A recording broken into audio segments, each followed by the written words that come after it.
sounds like you guys are having some amazing conversations out there. We're going to go ahead and get started.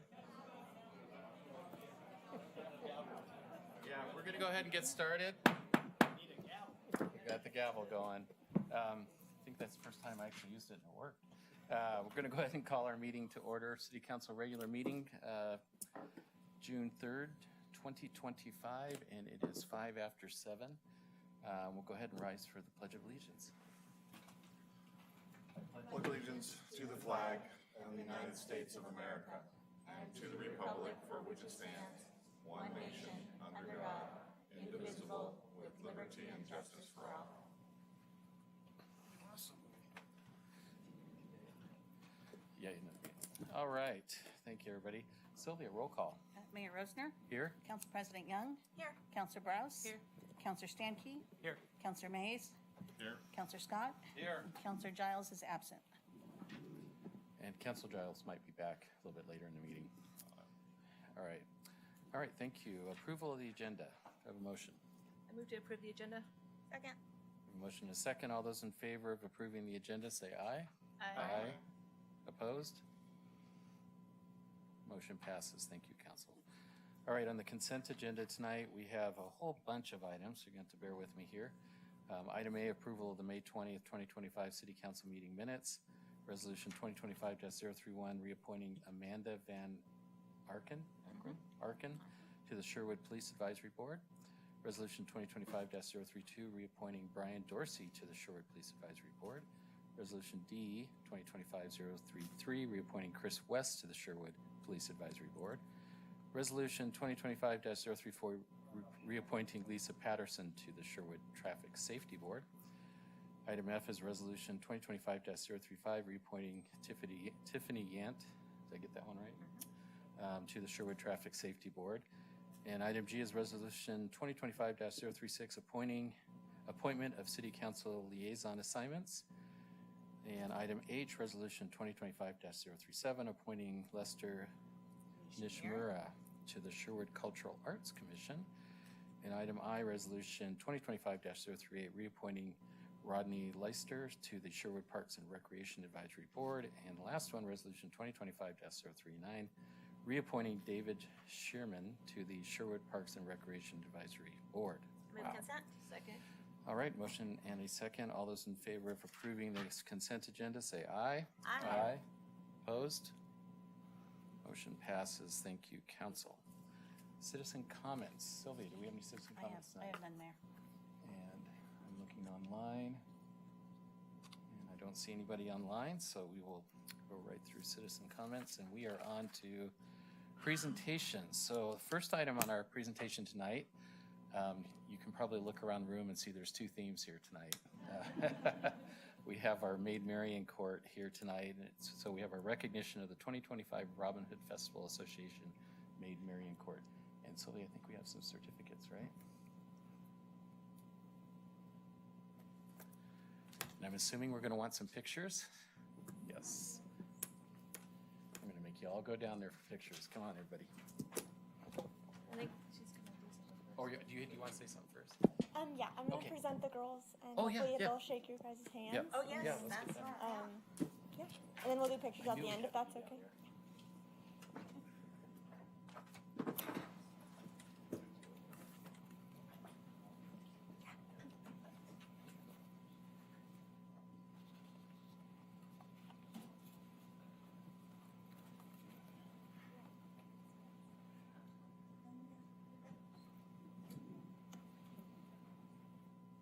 Good evening, Mayor Rosner, Sherwood City Council members, those in the audience tonight, and Sherwood citizens watching at home. I am Jessica Mulkey, Assistant Chaperone for the Sherwood Robin Hood Festival's Maid Marian Court, and I am pleased to come before you tonight to present to you the 2025 Maid Marian Court. The fine young women of this court are very proud to have become this year's ambassadors of the City of Sherwood and of our community's festival. I would like to begin the court's presentation with our Maid Marian and her senior court. Our Maid Marian this year is Lauren Phillips. Lauren is a freshman at C.S. Lewis Academy, where she is involved in trap shooting, volleyball, and theater.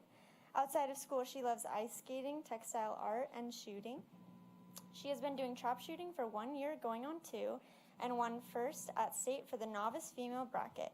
She also loves to hang out with friends and her cat, as well as listening to music and shopping.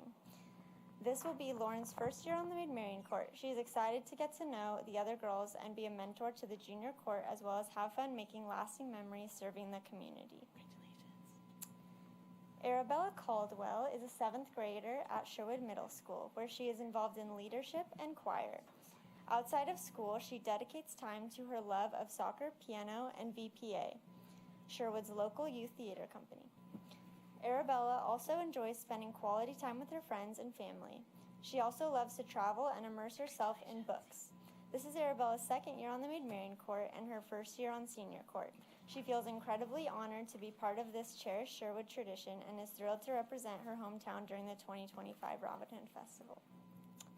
Marissa Johnson is an 8th grader at Sherwood Middle School, where she is involved in Sherwood Middle School dance team. Outside of school, she is involved with Sherwood Youth Cheer, where she loves competing. She has been a cheerleader since she was in preschool. She loves to shop, put on makeup, and dance. This will be Marissa's 2nd year on the Maid Marian court, and she is looking forward to the Robin Hood Festival and all the other fun festivities throughout the year. Emma Miller is an 8th grader at Sherwood Middle School. She has been involved in theater since she was 5 years old as an actress and volunteer. She's also participated in VPA and SMS choirs for the last several years, and she plays the piano, ukulele, and flute. Emma has also been a competitive swimmer, runner, and soccer player, and she has been a Girl Scout since kindergarten. This will be Emma's 1st year on the Maid Marian court, but she has been an avid lover of the Robin Hood Festival and dreamed of being on the court her whole life. She is thankful for this opportunity to serve her community. Complementing our senior court this year, we have an adorable 2025 junior court representing St. Francis Catholic School, Middleton Elementary, Ridges Elementary, and Archer Glen Elementary. Journey Deller is in 1st grade at St. Francis Catholic School in Sherwood. Journey is a people person and really enjoys spending time with many friends.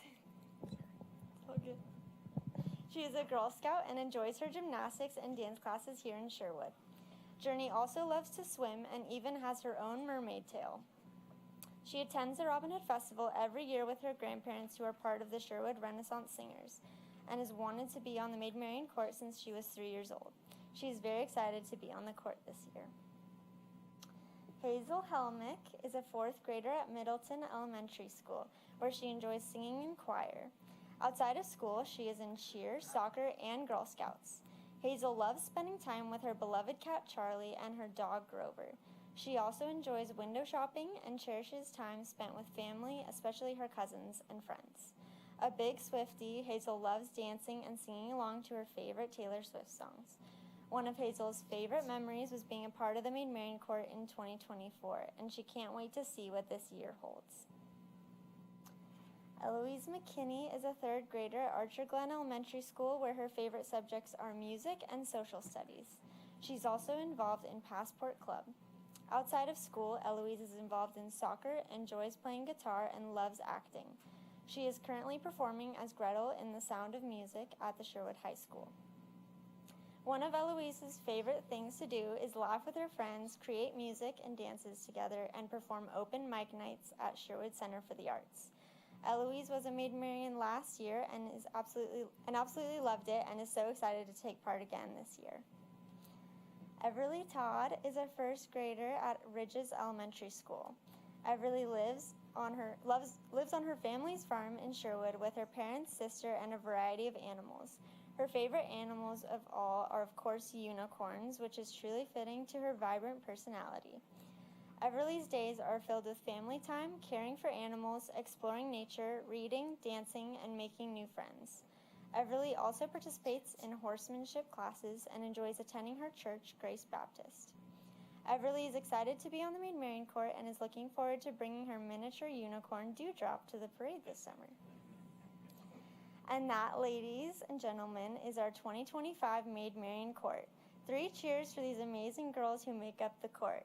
Hip hip huzzah! Hip hip huzzah! Hip hip huzzah! Thank you, Mayor Rosner and the City Council, for making this time to recognize our 2025 Maid Marian court.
All right, well, that was fun. All right, so next item in our agenda tonight is recognition of retiring TVF&R Volunteer Battalion Chief Chris Chalers. Chris, are you here? You want to come on up?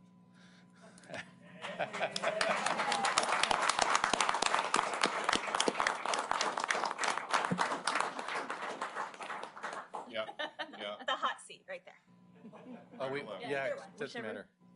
No, go ahead and have a seat. You have to sit. We might have questions. That's how this works.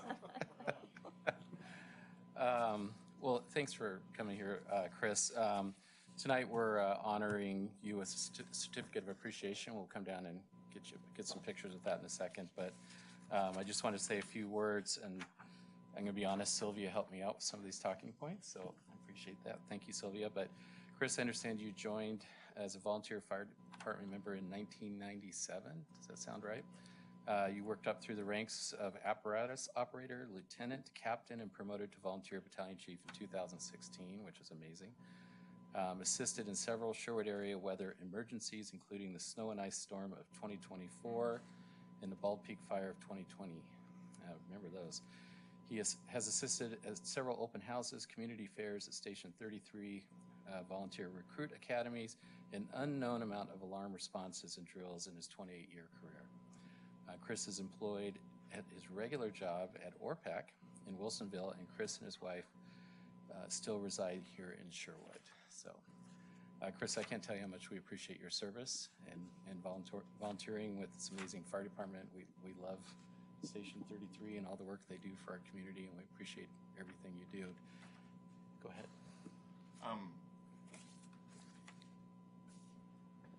It's kind of hard to believe that time's gone by like that. Because I remember, when you were younger.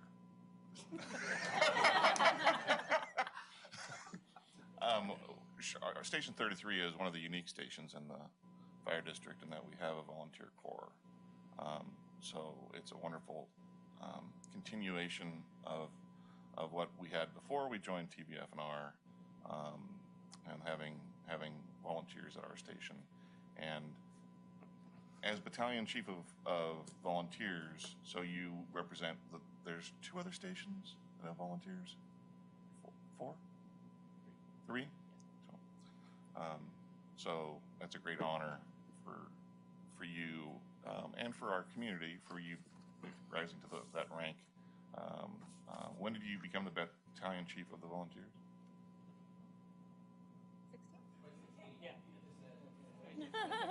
2016. No, I don't listen to the mayor. He does. So 9 years. That's fantastic, and thank you very much for your service.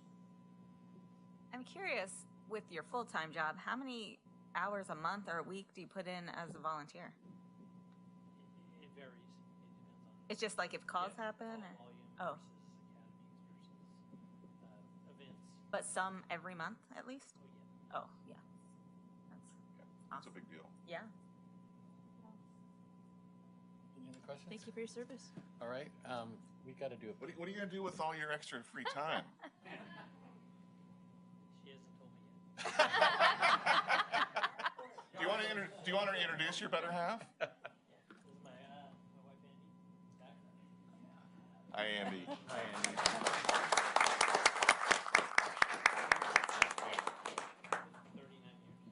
Wow. Andy, thank you for letting him do it for all these years. Are you fully retiring? No.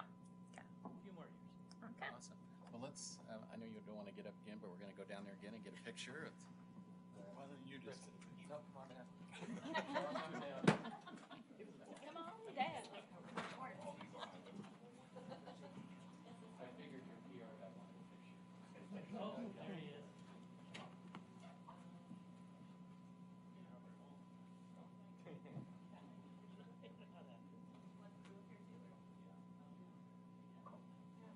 Yeah, you got to go center. Front and center, children. There you go.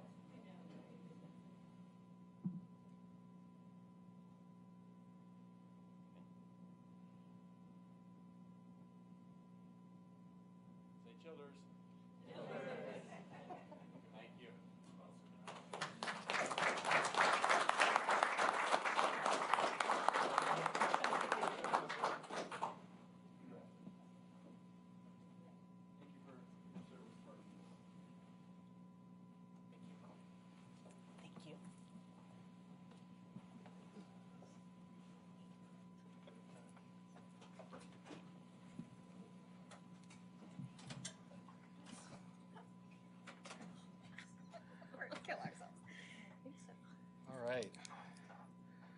All right, that was only part one of our presentations with TVFNR, and I think we have Chief Hitz here tonight. We have our annual State of the District presentation. Welcome. Thank you very much. Will I be driving the presentation? Yes. Red. You want to turn it to red. Red is There good. you go. Red is good on yours. Can you Red hear is me bad on okay? ours. Can we hear okay? Testing, Yep. testing. You're good. All right. I thank you all very much for having us here today. I don't know how to follow the Childers Act. It's really hard to follow Chris on a daily basis, so I was glad I got to be here for that as well. So I have a couple of topics that we're going to cover today, and then at the end, if there's any questions, I'm happy to entertain any questions that you might have of me. So we're going to hit wildfire. We do have Sherwood's 2024 response snapshot that we'll show as well. A little bit about EMS, our 2024 local option levy recruitment, and our bond and capital projects. So we'll start out with wildfire because here we go. The summer is upon us. And in 2024, it was a record year for the state of Oregon regarding the acres burned. It was 1.9 million acres that were burned in Oregon last year.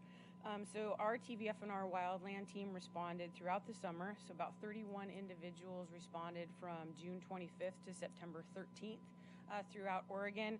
And then following our busy season, kicking right off the gate in 2025, we had the large fire down in California. And so within the first 24 hours, the Oregon State Fire Marshal's Office began mobilizing resources across the state.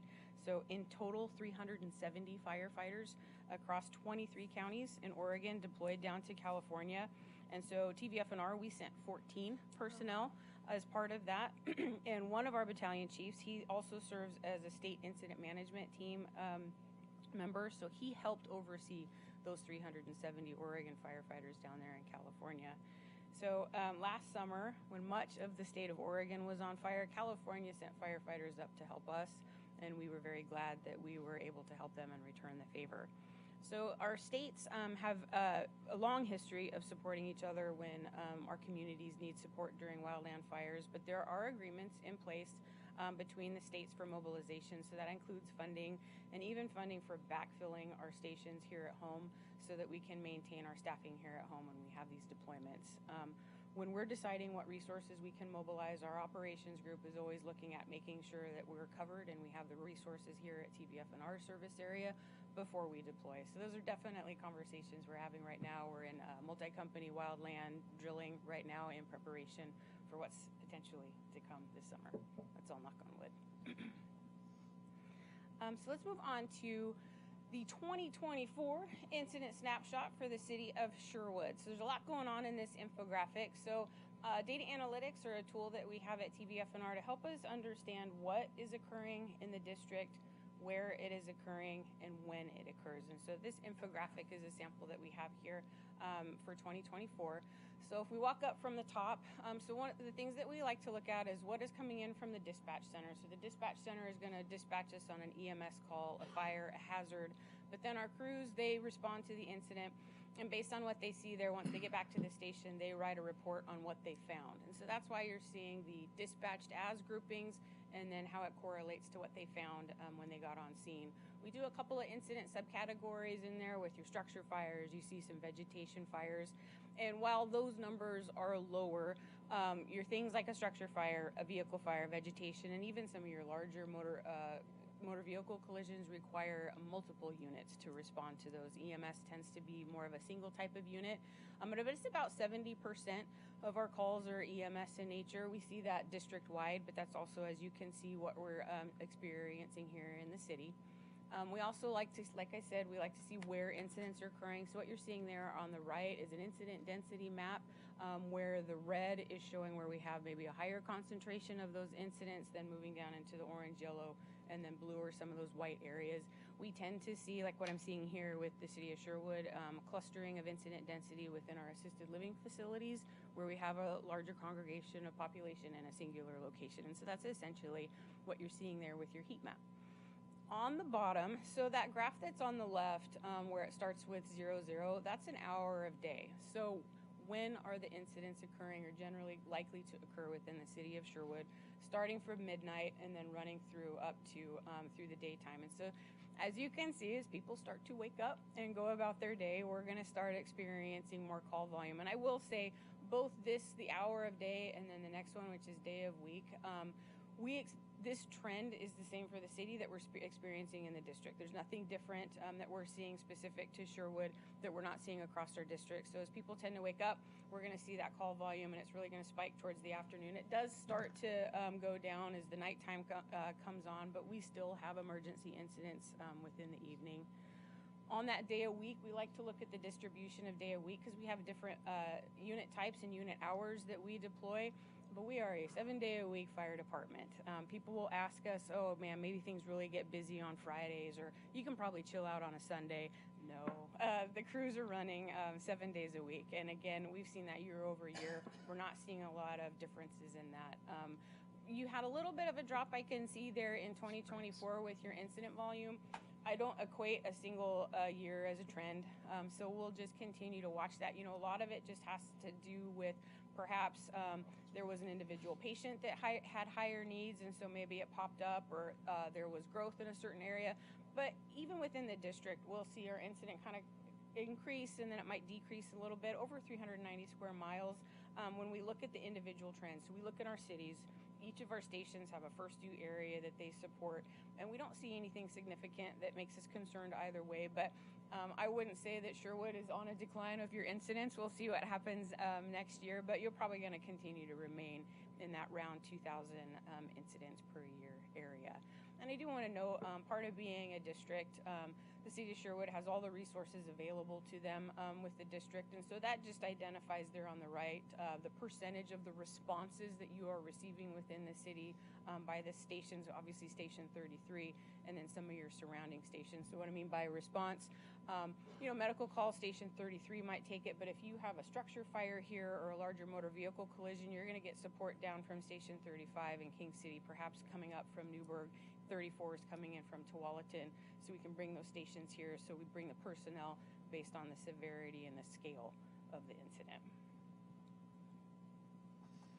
Emergency medical services. So, like as I mentioned, the city's percentage of medical calls that you saw on the previous slide is what we're experiencing district-wide. At about 70% of what we respond on is medical in nature. And so we know that we have to be innovative and we need to be collaborative to provide that level of service that's appropriate for the community and what they expect and what they deserve. So over the past year, we began to staff advanced practice community paramedics. We call it APCP. People get confused by that. They call it ACDC, so we'll go with it. It's totally fine. But they are single unit responders. You can see Justin there. He's sitting in front of FJ. We've upgraded those rigs to Explorers. So if you ever see a TVF&R Explorer out there, they're white with a sweet blue stripe and an EMS Star of Life on the back. That's going to be our APCP paramedic. And so they're going to some of the lower acuity calls, lower severity calls. So what we call our heavy assets, our engines and our trucks can remain in service for a more severe call. But they're also proactively responding to some of those citizens who have a higher utilization of the EMS system. And sometimes EMS can also be primary health care for some individuals. And so our EMS division identifies those patients, and then our APCP, our Advanced Practice Community Paramedics, will go visit them proactively and understand what their needs are, help to connect them with care that the county or cities can provide them so that they don't need to utilize the emergency response system as much. So it's been a great program that the district and our EMS division has been working on.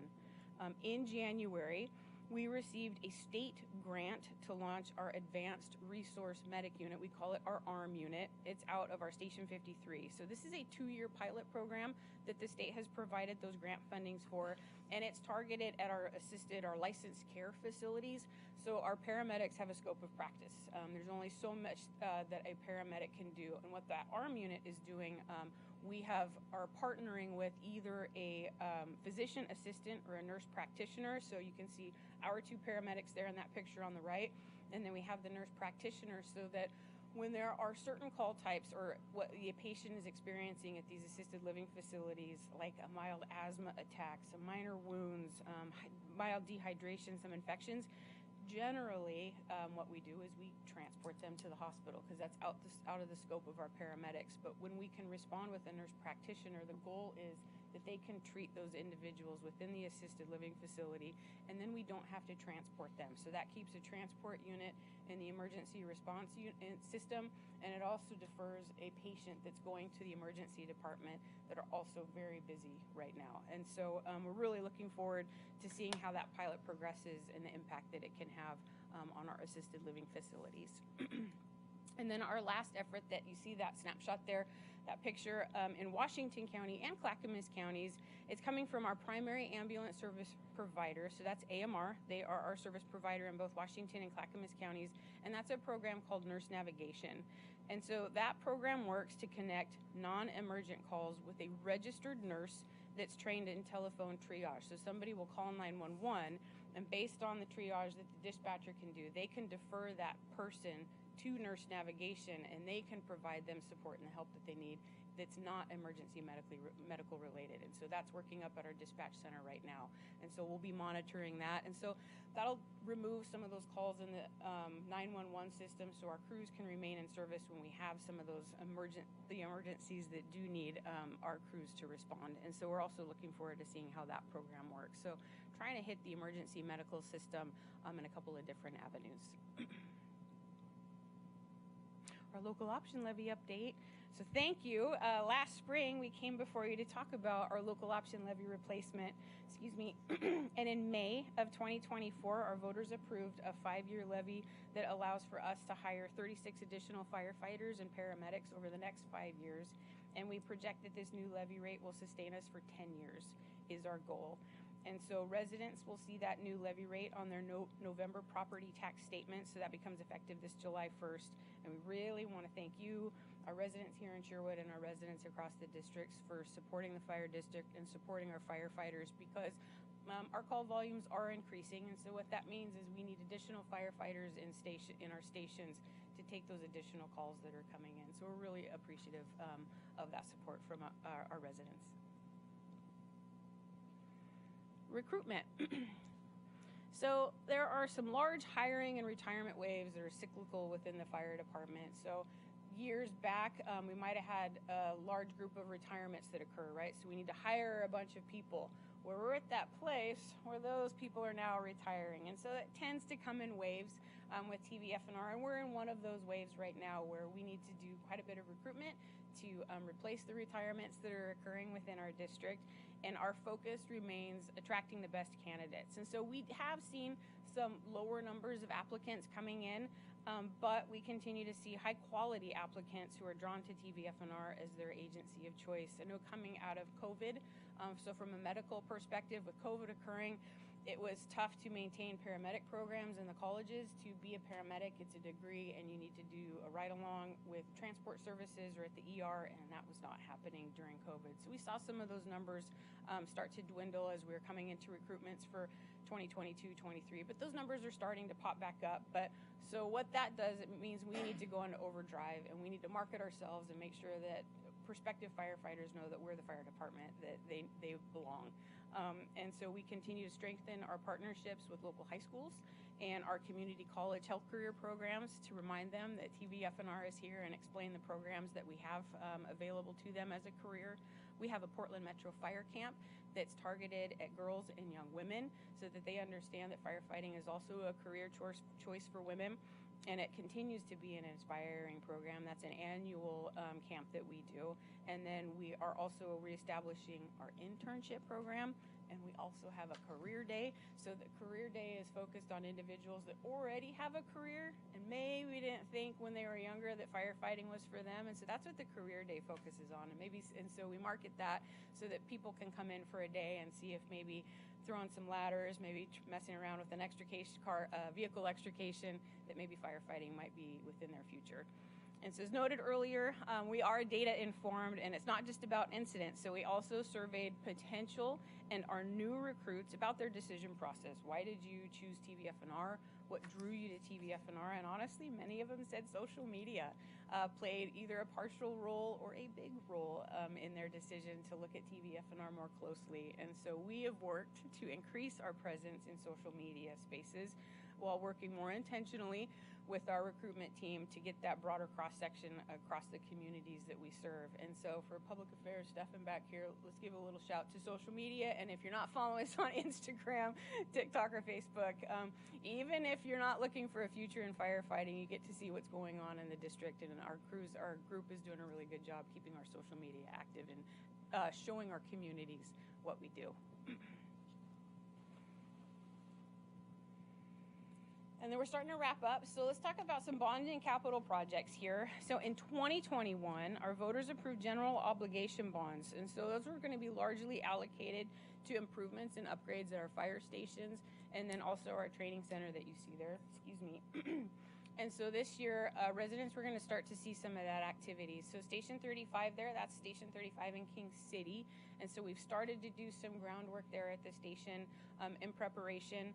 And so we'll have a temporary station on the same site, and 35 is going to be a complete rebuild. I don't know if you've driven by that station in a while, but she's tired, and it's time to freshen her up with a new rebuild. And so actually, we also have a medic unit stationed at 35, Medic 35, and Medic 35 will be temporarily moving into Sherwood at Station 33. So you will see Engine 33 and Medic 35 responding out of Station 33, while 35 is under construction. Where is 35 located? 35's King City, Highway 99. Give me a cross street. That's fine. Okay. Durham, before Durham. If you're going Oh, I know north, where it's just on past your the left. bridge. Kind of got the sign in front of it. Yeah, it's kind of tucked in there behind some trees that we had to unfortunately cut down to get everything to fit, but you're going to really see it when we get that new station in there. So is the water going to taste better at the training center? Oh, oh, we might still do bottled water at the training center. Oh, the training center, it's going to be a tough site. We're looking at, that's our administration building there at the training center, if you haven't been there, just located down the road. And so that building is also quite tired. We're surrounded by rock quarries that have been blasting over the years, and so that will be a tear down as well. So there's a lot going on at the training center. That's where we house our recruit academies. Right now, we're running 2 recruit academies a year at about 16 to 20 recruits. So one starts in August for 4 months, and then we start another one in February for 4 months. So it's going to be quite an impact over there at the training center, but we're probably looking at maybe a 4-story building based on the needs that we have there. That's where we also have our promotion ceremonies. We'd like to have our meritorious awards ceremony. All of our firefighters are volunteers when we have big in-services. That's also where they're located. Citizen academies. Yes, Some our of us have community been there. academies. Doug? Yes. Doug hasn't been yet, just so. Oh, we need to work on that. And Keith hasn't. Yes, you've seen it. You know, yeah, it could use a little bit of love down there at All the 3 of training these center. haven't been. So. Okay, we'll make note. Hopefully, you're all sharing good experiences, so got to drive they'll be the fire wanting to truck. go to the That's community academy. My only complaint. Talk about That was awesome. Good. That was awesome. I was gonna say my only complaint is I can't wear the sweatshirt out because then people thank me for my service, and I have to go into this long thing. I'm not a firefighter. I just went to a day, and I'm go thank another firefighter. So, It's okay. You can say thank you. You're welcome. if there's ever stolen valor, that would be it. So even on my ride along, I wasn't allowed in the building, so I was just mostly standing on the curb, just watching the real work From happen. So. No, that's great. We love bringing in our community members to that community academy. Nothing, I don't think, expresses or says what TBF&R is until you meet our crews and do a ride along with the crews and the care that they provide to our communities. That's really what tells our story. And then just really quick, we will be down in Newburgh. That's Station 20 there on the slide, and we're going to be doing a rebuild of Station 20. But I also would like you to know Station 33 is also on our bond schedule. And it's likely, just based on the size and the way that 33s is situated right now, that's probably going to be a rebuild as well. So 33s is noted that we need to get a couple of more resources in there, and we're running out of room. Is there, yeah, because we don't have to talk about it now, but there was talk about moving Station 33 at one point, and we'd still like to have conversations with you about that, because that would open up Columbia Street to Oregon Street for us. So if you have some land opportunities, we can have a conversation about that. We're but yes, always please. looking to bank land for different projects, so there's some mutual Okay. thing we could do, but Okay. definitely would like to talk to you about that, because my understanding, it's not in an ideal location for you, at least the last time I talked to someone there, but, I would say we like the location. oh, you do? Okay. Yeah, so we talked about this before, maybe a former city manager, maybe current city manager, Stefan. I have a map ready to show you if there were to be an ideal location. And it tends to be where everything is already built out. I know there were a couple of sites on the other side, I think, of 99 out towards Roy Rogers, and then maybe a site that was a little bit further east. Based on those and where we're currently at, the current site is much better. So if we get a little bit too far east, right, we're dovetailing on top of Station 34 in Tualatin, and we're leaving that, remember that call volume map that we saw, where the response times are elongated for that area where we see some of our calls. We don't want to get too far away from Highway 99, and so you get a little bit closer to 99. Again, we can meet and talk about it more, but the current site is pretty good. I guess I would say before you guys go too far down the planning road, make sure you Sure. talk to Craig and Tim and Yeah, let's schedule Yeah, a meeting. I have an idea. It's close. And the notion of,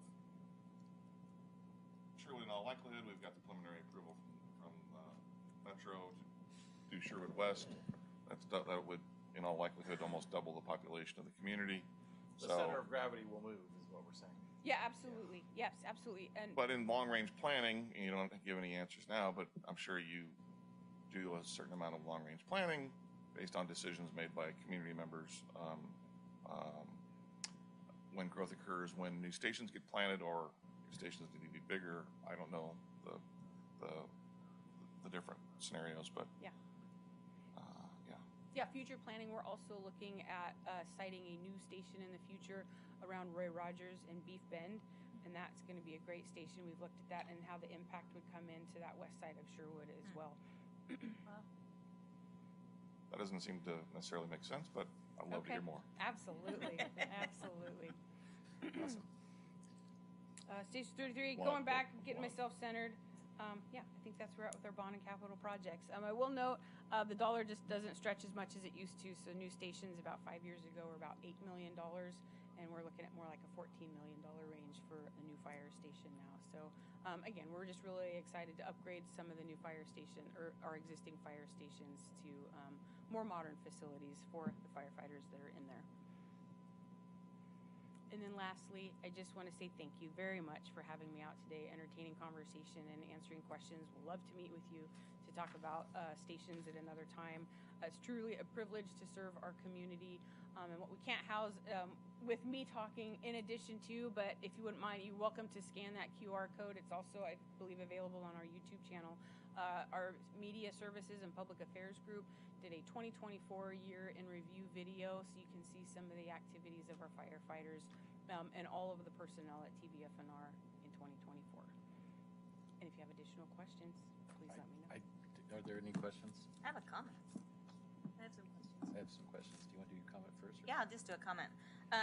That ARM pilot program sounds really amazing, and hopefully will show its value for having somebody whose mom lives in memory care, like to not have to have them transported somewhere and transported back, which just causes more trauma on them. I think that's, if it's something that somebody can come and take care of on site, I think that's really valuable. Thank So. you. Good. I have 3 questions. Go ahead. My first question, I believe at the beginning when you were talking about the wildfire season, you mentioned that 14 firefighters went to California in 2024 from TVFNR. Was that from Sherwood or throughout the whole Throughout agency? the district. Okay. Yeah, the district has a wildland team where different varying individuals across the district are interested in learning more about wildland and getting additional training and certifications, and then they are the individuals that we deploy throughout Oregon or into other states. Okay, thank you. My second question was in regards to the nurse practitioner program. Where do the nurses, do they reside? Are they part of the team? Are they with the Are they employed by TVFNR? Are they employed by TVFNR? Are they employed by somebody else? How do you? Yes, they are Structure that. deployed by an agency called Dispatch Health. Okay. Because again, back to that scope of work, our medical director can only oversee so much, but Dispatch Health is great because there's a whole nother list of rules and requirements for nurses and the services that they can provide. And so we are contracting with Dispatch Health for those personnel, and that's where that grant funding is helping us, is to help pay for that. And is that the same with the nurse practitioner as well? Yes, through the same company. Yes, both. Okay. And it just depends on the day and their staffing, whether or not is a nurse practitioner or the physician assistant. All right. So one of them partners with one of our crews, and then they go out in the unit or one Thank of our you. individuals. Yes. Couple quick questions. Can you go back to the data slide? Yes.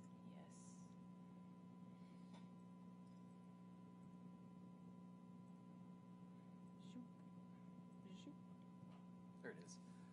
I was curious, when the Newburgh Dundee area was brought into TVFNR, and I can't remember what year that was. It's been a while now, but I know there was some concerns that it would impact response times here in Sherwood, and I'm just wondering how does that look? How's our response times been? I would say your response performance is doing well. We do have Engine 33 will move up to Newburgh now and then to help with coverage down there. But we also have Station 35, and so it's not always Engine 35, Engine 33. Engine 35 will also support, but also when Engine 33 goes, we can grab Medic 35, which I noticed on our activity schedule. Medic 35 will come down and move up into Newburgh or to Sherwood and to help support Sherwood in those instances if Engine 33 does go down. You haven't seen any material change in Correct. response times. Correct. Great. Awesome. And I was just curious, there was a part of the federal funding uncertainty we're dealing with. There was some FEMA dollars, I think it was FEMA, that was using to do hazardous materials training for first responders, and some of those programs were cut, and I was wondering if that's impacting TVFNR. Not that I'm aware of. So we have a hazmat team, and our hazmat team is part of the state's hazmat team. So we're called Hazmat Region 9. And I haven't heard anything specific from hazmat. If anything is occurring at the state from a funding level that is impacting training, I can keep an eye out for that. But nothing that I've heard as of recently that was going to be a significant issue for us. We need to get a handle on it. Good. Well, that's good to hear, because generally when funding gets cut, you know about it. Yeah. Yes. So, awesome. Yeah, I believe we would have heard that from the state through our hazmat captains. Any other questions? Awesome. Well, thank you so much for coming. Thank you for having And us thank all. all of you for being out here tonight, and thank you for your service. And Mayor, can I make a David's quick point- comment? Oh, yeah. Oh, no, you don't have to sit down. I just wanted to reiterate the awesome partnership that we've had for years and years. I can't thank you enough. And it just dawned on me, and I just want to thank you for, I don't know the name of it, the toy drive that we have at Langers. And the toy fun drive. that we have, and just the Friendly competition. Yeah, yes, that we always win. What I've always appreciated is just the camaraderie. I've been doing this for 30 years, and I've had just fabulous interactions with individuals, and so it's been awesome. So thank you. Have a good night. Thank you. Thank you all for coming. Don't feel obligated to stick around. Thank you guys. Thanks, everybody. All right. Easy meeting. Craig, City Manager report.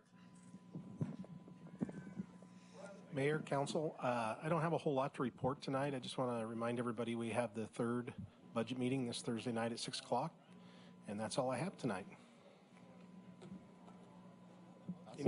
Any questions for myself or the department heads that are here?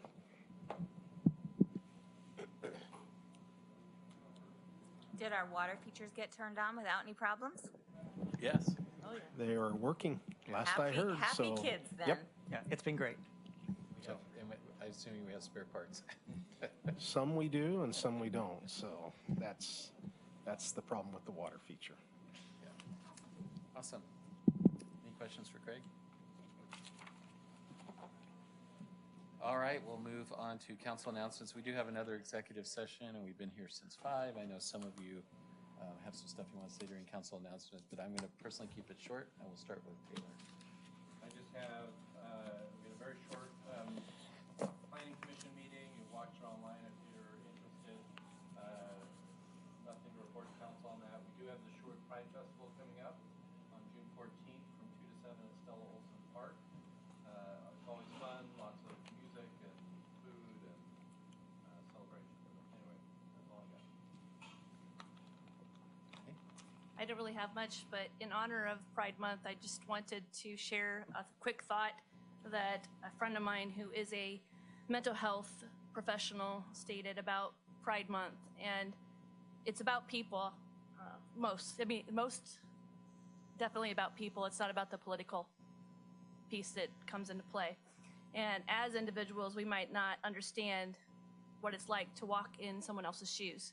But what we can do is use empathy as we try to understand what they're going through.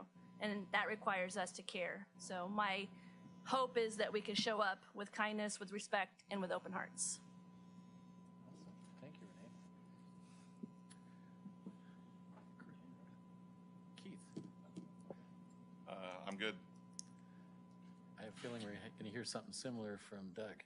No, I have three things. Oh, you do have three things. First of That's all, really- That's funny. First of all, Parks Board last night, pretty brief. We had our normal tree removal. Only one tree this time. By the way, all these trees are dead, as Kristen always likes me to say. They're nuisances or dead. We also saved a tree, thanks to the efforts primarily of one of the Parks Board members who really engaged staff and others on a very large walnut tree. I think he said that was scheduled to be removed by Clean Water Services, and they were able to, I think, maybe redraw the boundary of the water treatment facility to save this tree. So community involvement, volunteer on the board, fairly new volunteer on the board, really went out of his way, and that's kind of cool. Can you say his name? I don't remember. Jim on the Parks Board. So good job, Jim. Really cool, but can't remember his name. I'm bad with names, Tim. Dale, whatever your name is. I am too. I'm just teasing. Secondly, I did want to say that in observation of Pride Month, I'd like to take this opportunity to reaffirm my unwavering belief in the freedoms, equality, and respectful treatment of all people. These are fundamental rights which everyone is entitled to every day of every month of every year. As an elected member of this city council, it is my duty to ensure that all Sherwood city processes, policies, procedures, actions, and decisions are free from bias of any kind against anyone. While the work to improve is never done, I know that our amazing staff here takes this responsibility with the utmost seriousness, and that they routinely meet the high bar of expectations that are set in this regard. And finally, the third thing, on a personal level, as many of you know, my wife was diagnosed last summer with cancer, and after battling through that in the fall and winter, clean scan as of last week, so she's, as of now, disease-free. Obviously, they'll continue to monitor her, but she's now different disease-free. So, Teresa, I love you, and I'm really proud of how hard you fought through all this. Congratulations. That's a big deal. All right. Dan, top that. So the library board has 3 applications in. We're interviewing on Friday to fill some vacancies, which is great. Exciting.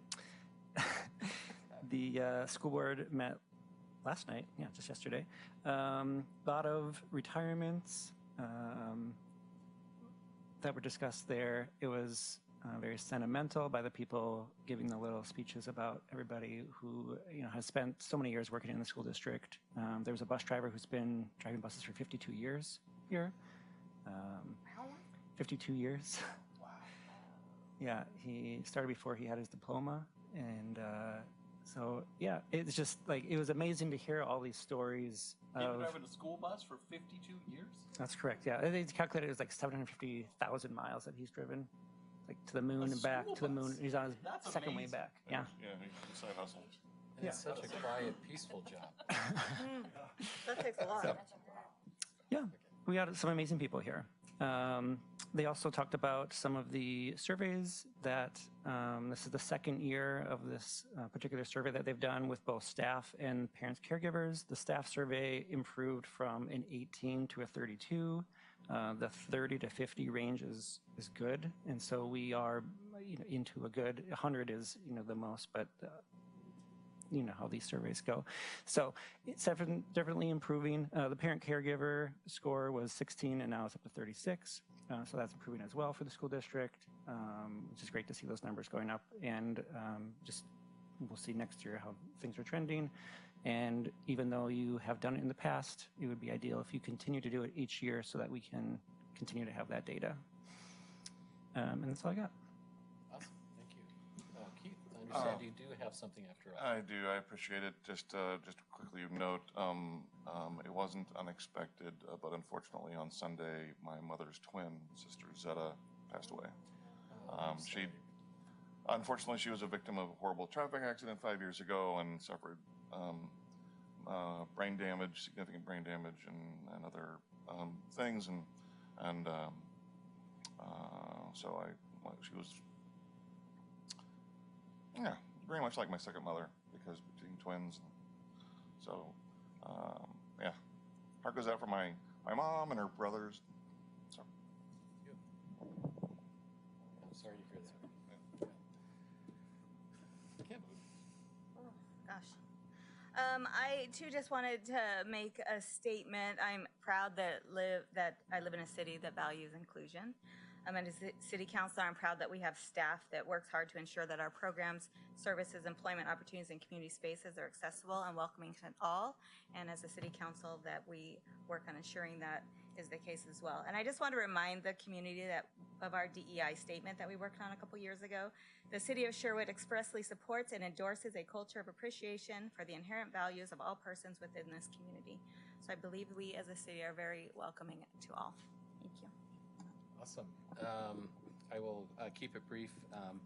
I appreciate all the comments about Pride Month. I think it's important, especially right now. And I do, just so everyone's aware, the high school kids are putting on this amazing Pride event on the 14th at Stella Olson Park.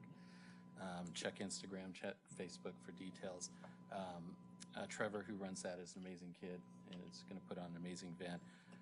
And just so people are aware, I've been working with Trevor for about a month and a half now, and I will be down there, and I know some of my fellow counselors will be down there, and I plan on doing a proclamation from that event because I think it's important to talk directly to that community as opposed to sitting here at the dais, and no offense to my favorite city employees out there, but not a lot of people watch this, but a lot of people show up for events like that, so see us down there. Yeah, so. Anything else for the good of the order? All right. Well, with that, we will adjourn.